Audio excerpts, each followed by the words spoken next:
नमस्कार मित्रांनो, मी पल्लवी शेलार स्वागत करत आहे तुमचं माझ्या यूट्यूब चॅनलमध्ये. तर मित्रांनो, आज आपण बनवणार आहोत पावभाजी. तर अगदी सोपी आणि सुरेख ही पावभाजी बनवलेली आहे आणि नॅचरल कलरमध्ये बनवलेली आहे. कुठलेही साईड इफेक्ट होणार नाही. तर मी बीटपासून अतिशय लाल भडक अशा पद्धतीने मी इथे ही पावभाजी केलेली आहे. जर तुम्ही फूड कलर टाकत असाल तर अजिबात टाकायचा नाही. हे मी या व्हिडिओमध्ये दाखवलेलं आहे.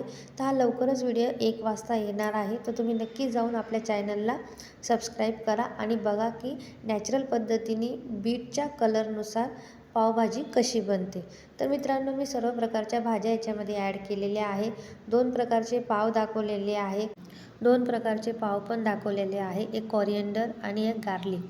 तर ते कसे फ्राय करायचे, कशा पद्धतीने आपण सर्व करू शकतो. जर तुम्ही हॉटेल लाईनला जर हा बिझनेस करणार असाल तर लवकर जा आणि आपल्या चॅनलला सबस्क्राईब करा. धन्यवाद.